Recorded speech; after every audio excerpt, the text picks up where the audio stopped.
Selamat anak-anak, bertemu kembali dengan Ibu Isti Indartanti. Pelajaran sekolah Sabat kita berjudul Yang Hidup Berjalan.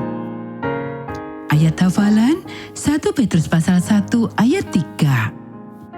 Terpujilah Allah dan Bapa Tuhan kita Yesus Kristus, yang karena rahmat-Nya yang besar telah melahirkan kita kembali oleh kebangkitan Yesus Kristus dari antara orang mati kepada suatu hidup yang penuh pengharapan.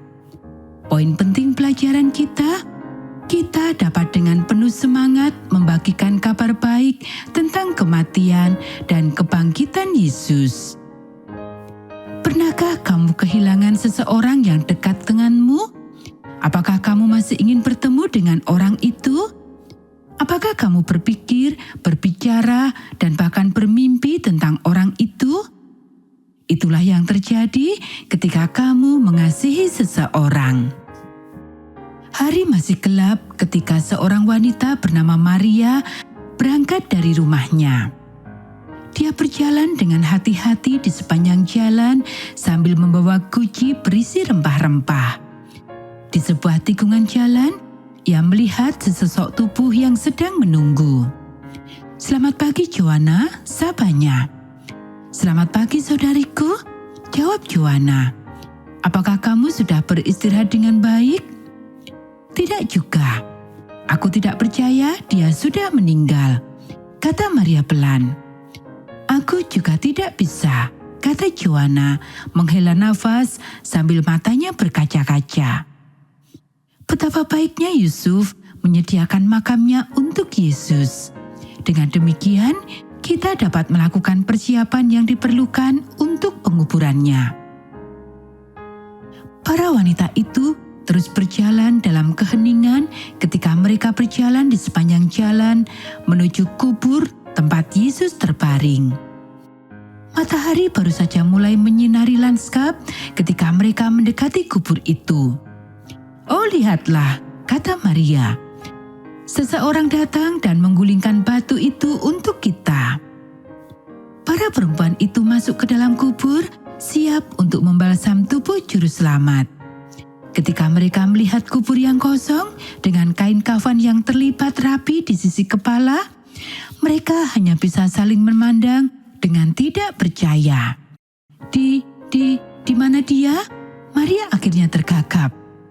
Tiba-tiba kubur itu dipenuhi dengan cahaya dan dua malaikat dengan pakaian yang berkilauan muncul. Salah satu malaikat itu berkata, "Mengapa engkau mencari orang yang hidup di antara orang mati? Dia tidak ada di sini. Dia telah bangkit." Malaikat yang lain menambahkan, "Ingatlah apa yang telah dikatakannya kepadamu ketika ia masih bersama-sama dengan kamu di Galilea. Anak manusia harus diserahkan ke tangan orang-orang berdosa dan disalibkan, lalu dibangkitkan pada hari yang ketiga." Kita bisa baca dalam Lukas pasal 24 ayat 5-7. Perlahan-lahan para wanita itu saling memandang satu sama lain. "Ya," teriak mereka bersama-sama. Mereka saling berpelukan dan menangis dengan penuh kelegaan dan sukacita. "Kita harus memberitahukannya kepada yang lain," seru mereka serempak. Para perempuan itu berlari meninggalkan kubur dan bergegas ke kota untuk memberitahukan kepada para murid bahwa Yesus telah bangkit dari kematian. Sementara itu, Maria Magdalena adalah orang pertama yang datang ke kubur pada pagi itu. Ia melihat kubur itu kosong dan telah berlari untuk memberitahukannya kepada Petrus dan Yohanes.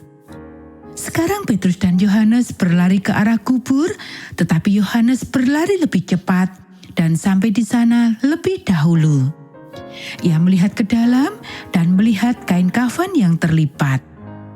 Tetapi Petrus yang ingin melihat sendiri membungkuk dan masuk ke dalam kubur. Yohanes yang telah menunggu di luar juga masuk ke dalam kubur. Setelah melihat sekelilingnya, ia percaya bahwa berita itu benar. Yesus telah bangkit. Murid-murid yang lain bergabung dengan mereka sebentar dan kemudian mereka semua berjalan dengan penuh perhatian kembali ke kota. Maria Magdalena kembali ke kubur dengan diam-diam menangis. Tubuhnya telah hilang dan saya tidak akan pernah melihatnya lagi. Ia bersedih, memutuskan untuk pergi. Ia membungkuk untuk melihat kubur itu untuk terakhir kalinya. Dia tersentak. 2 malaikat yang dilihatnya oleh wanita lain sebelumnya telah kembali. "Hei ibu, mengapa engkau menangis?" tanya mereka. "Mereka telah mengambil Tuhanku," Maria terisak, dan tidak tahu di mana mereka meletakkannya.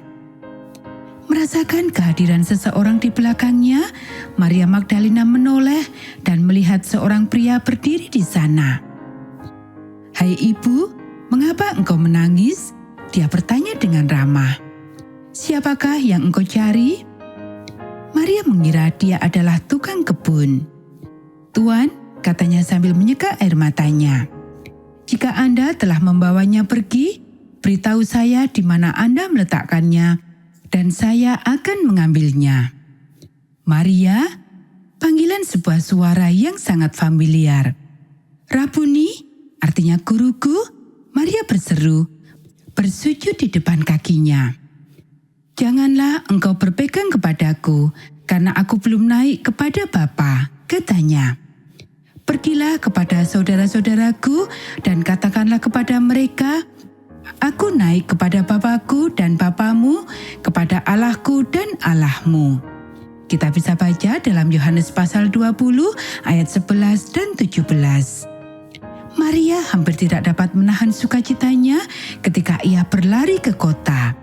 Ia menggedor-gedor pintu dan berseru kepada para murid, "Aku telah melihat Tuhan, Ia hidup, Ia telah bangkit, seperti yang telah Ia katakan."